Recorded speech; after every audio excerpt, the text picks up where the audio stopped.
একটা গুরুত্বপূর্ণ আমল। পহেলা জিলহজ থেকে নিয়ে 9 জিলহজ পর্যন্ত আমরা রোজা আমল করা। দ্বিতীয় একটা গুরুত্বপূর্ণ আমল হলো এই 10 দিনের মধ্যে যে আল্লাহ ওয়াসকুরুহু ফি আইয়ামিন মা'লুমাত, যে আল্লাহ পাকের স্মরণ করো।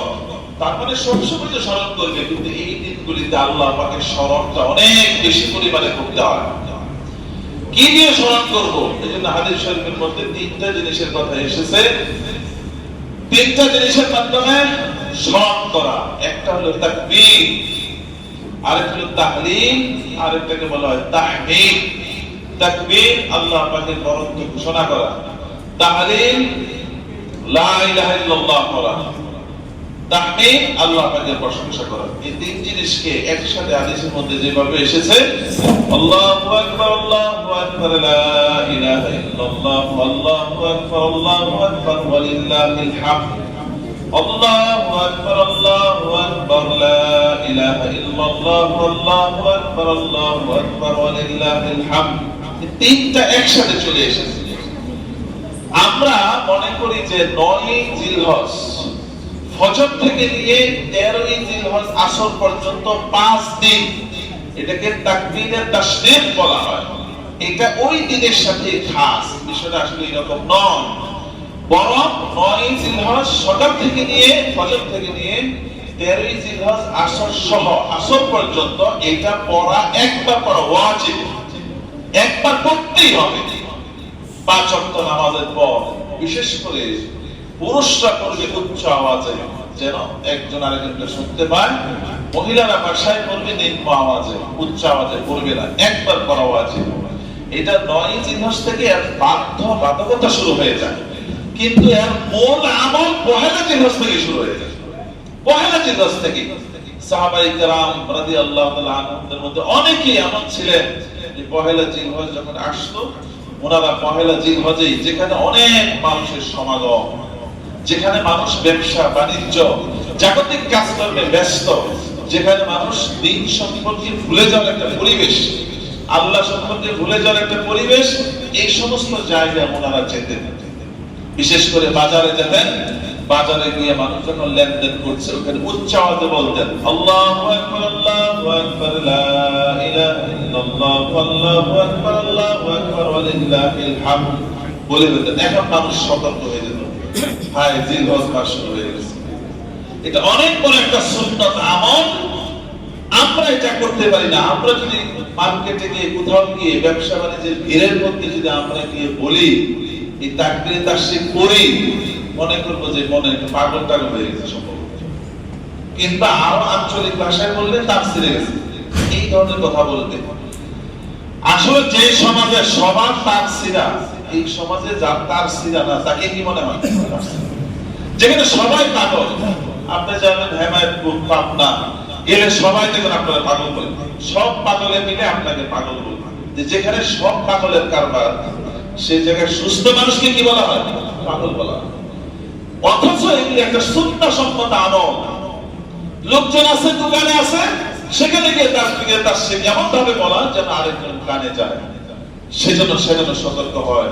আরে সামনে তো চলে আসছে কুরবানি, এগুলি তো আমরা 9 তারিখ থেকে পড়ি, কিন্তু আগে থেকে প্র্যাকটিস শুরু হয়ে গিয়েছে। সাহাবায়ে কেরাম রাদিয়াল্লাহু আগে থেকেই করতেন, বাজারে গিয়ে উচ্চ আওয়াজে বলতেন। মানুষের মতো তখন টনক নড়তো যে না, জিলহজ মাস চলে এসেছে, সামনে অনেক বড় বড় আমল চলে এসেছে। এজন্য জিলহজ মাসের একটা আমল হলো আমাদের রোজা রাখা। তা আমরা আলহামদুলিল্লাহ যারা রাখতে পেরেছি, আলহামদুলিল্লাহ আমরা একদম 9 তারিখ পর্যন্ত রাখার চেষ্টা করব। তাও যদি না পারি, অন্তত পক্ষে 9 তারিখে রোজা, 9 জিলহজের রোজা কিছুতেই ছাড়া উচিত হবে না। এত বড় সুবর্ণ সুযোগ, এত বড় অফার আল্লাহ পাকের পক্ষ থেকে দেওয়া। 1 বছরের পিছনের গুনাহ মাফ, 1 বছরের অ্যাডভান্স গুনাহ আল্লাহ পাক মাফ করে দেন। অ্যাডভান্স এমন বড় একটা সুবর্ণ সুযোগ যদি আমরা না নেই, তা অনেক বড় জুলুম হবে নিজের উপরে নিজের জুলুম হবে। এজন্য ইনশাআল্লাহ আমরা না পারলে অন্তত পক্ষে 9 জিলহজের রোজাটা রাখবো ইনশাআল্লাহ। আমরা সবাই চেষ্টা করি, কঠিন কিছুই না। আপনি দেখবেন এমনি চলে গিয়েছে। এজন্য আমাদের প্রথম আমল ছিল রোজার আমল করা। আর যারা এখন থেকে ইনশাআল্লাহ চেষ্টা করি যেন সবগুলি রাখতে পারি 9 তারিখ পর্যন্ত। দুই নম্বর ছিল প্রচুর পরিমাণে আল্লাহ পাকের তাকবীর, তাহলিল, তাশরিক, তাহমিদ, এই তিনটা জিনিস, আল্লাহ তাআলার বরত্ব এবং আল্লাহ তাআলার তাওহীদ, একত্ববাদ এবং আল্লাহ পাকের প্রশংসা, যেটা আমরা 9 তারিখ ফজর থেকে শুরু করার কথা, ওটা হলো আবশ্যকীয় ভাবে, এর আগে থেকে মুস্তাহাব আমল শুরু হয়ে যায়। এজন্য আমরা সময় সময় ঘরের সামনে ঘরে গিয়ে উচ্চ আওয়াজে পড়া আল্লাহু আকবার, আল্লাহু আকবার, লা ইলাহা ইল্লাল্লাহ, আল্লাহু আকবার, আল্লাহু আকবার, ওয়ালিল্লাহিল হামদ। আপনি পড়েন, দেখেন একটা কুরবানির ভাব চলে এসেছে মনের মধ্যে, মনের মধ্যে একটা কুরবানি ভাব লাগে, দেখবেন পুরো মন নরম হয়ে গিয়েছে আল্লাহ তাআলার এই বরত্ব। এজন্য এই দিনগুলিতে 2 নাম্বার যে গুরুত্বপূর্ণ আমল, প্রচুর পরিমাণে আল্লাহ তাআলার বরত্ব, তাওহীদ, লা ইলাহা ইল্লাল্লাহ, ওয়ালিল্লাহিল হামদ, এইভাবে না হলে আল্লাহু আকবার, আল্লাহু আকবার, আল্লাহু আকবার, আল্লাহু আকবার, লা ইলাহা ইল্লাল্লাহ, আলহামদুলিল্লাহ, এভাবেও বলা যায়। কিন্তু হাদিসের মধ্যে শব্দগুলি ওইভাবে এসেছে, যেটা অনেক সুন্দর। আল্লাহু আকবার, আল্লাহু আকবার, লা ইলাহা ইল্লাল্লাহ, আল্লাহু আকবার, আল্লাহু আকবার, ওয়ালিল্লাহিল হামদ, অনেক সুন্দর শব্দ। এইজন্য হাদিসের এই শব্দটা আমরা পড়ার চেষ্টা করব ইনশাআল্লাহ। এই 2 নাম্বার আমল। 3 নাম্বার আমল হলো এই দিনগুলিতে বেশি পরিমাণে অসহায় দরিদ্র গরিব মানুষগুলিকে দান করা। রমজানে আলোচনা করা হয়েছিল, রমজানুল মুবারকের যে ঈদ আসে, ওই ঈদের সময় আমাদের উপর সাদাকাতুল ফিতর ওয়াজিব। এই সাদাকাতুল ফিতরের মাধ্যমে গরিব অসহায় মানুষগুলি যেন ঈদের আনন্দ থেকে বঞ্চিত না হয়। কুরবানির ঈদ তো একটা ঈদ, ঈদের আনন্দ, এখানে সাদাকাতুল ফিতর শরীয়ত আবশ্যক করে নাই, প্রচুর পরিমাণে দান সাদাকার প্রতি উদ্বুদ্ধ করেছে।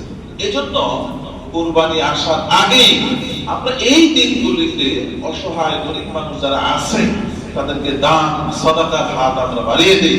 কারণ দান সাদাকা এমন শক্তিশালী আমল, দান সাদাকার ব্যাপারে বলা হয়েছে দান সাদাকা একটা শক্তিশালী আমল। এই দান সাদাকা মানুষকে জাহান্নামের আগুন থেকে বাঁচাবে। ইত্তাকুন নার ওয়ালাউ বিশিক্কি তামরাতিন, জাহান্নাম থেকে বাঁচো খেজুরের আটির উপরে পাতলা আবরণ দিয়ে হলেও। এর চেয়ে নিচে আরবি ভাষায় নামা যায় না। খেজুরের আটির উপরে একটা শুভ্র সাদা পাতলা আবরণ। তুমি বলতে পারো যে আমি দান করবো, আমার তো কিছুই নাই। শরীয়ত বলছে যা আছে তা থেকে সামান্য পরিমাণ দান করে হলেও তুমি জাহান্নামের আগুন থেকে বাঁচো। ইত্তাকুন নার ওয়ালাউ বিশিক্কি তামরাতিন, একটি খেজুরের সামান্য কিছু এই পাতলা আবরণ দিয়ে হলেও জাহান্নাম থেকে বাঁচো। এই দিনগুলিতে আমাদের আরেকটা গুরুত্বপূর্ণ আমল, সর্বোচ্চ চেষ্টা করা দানের হাতকে বাড়িয়ে দেওয়া। মানুষ অসহায় দরিদ্র গরিব মানুষ আছে, তাদেরকে দান করা। দ্বীনি বিভিন্ন কর্মকাণ্ড আছে, তাদের সেখানে দান করা। মসজিদের উপরে দান করা, মসজিদে বিভিন্ন প্রয়োজন থাকে, সেটা খেয়াল করা। এটা আমি আরেকদিন ইনশাআল্লাহ আলোচনা করব। আপনাদের এই মার্কেটের যে এই মসজিদ, এই মসজিদের যেটা আমি শুনলাম, যতটুকু বুঝলাম, হয়তো যারা পরিচালনায় আছেন ওনারা সর্বোচ্চ চেষ্টা করে নিজেদের মধ্যে এটা গোপন রেখেই করতে, কিন্তু আসলে এই মসজিদের কিছু অর্থ সংকট হবে, এটা আসলে মানা যায় না, অন্ততপক্ষে এই মসজিদে। এই জন্য আপনারা সামনে থেকে এই বিষয়টা খেয়াল রাখবেন যে দানের ক্ষেত্রে একটা গুরুত্বপূর্ণ জায়গায় মসজিদ। মসজিদ আল্লাহ পাক কারণ ব্যক্তিগত দানের উপরে সীমাবদ্ধ রাখে নাই, সমস্ত মানুষ নাজাতের মুখাপেক্ষী। এই জন্য আল্লাহ তাআলা মসজিদকে ওয়াকফিয়া করেছে, যেখানে সবার অংশগ্রহণ করতে হবে। পরিমাণ দেখার বিষয় না, আপনার 10 টাকা আছে 10 পয়সা দেন, 1000 টাকা আছে 50 টাকা দেন, 10 টাকা দেন, 1 কোটি আছে 1 লাখ দেন। কোরআন সুন্নাহয় কোথাও দেখবেন না পরিমাণের কথা আছে, কোথাও পরিমাণের কথা বলে না। আপনি যে অবস্থায় আছেন এই অবস্থায় দান করেন। 1000 টাকা আছে 10 টাকা দান করেন। এজন্য এই মাসগুলিতে 3 নম্বর একটা গুরুত্বপূর্ণ আমল হলো এই মাসগুলিতে দানের হাতকে বাড়িয়ে দেওয়া।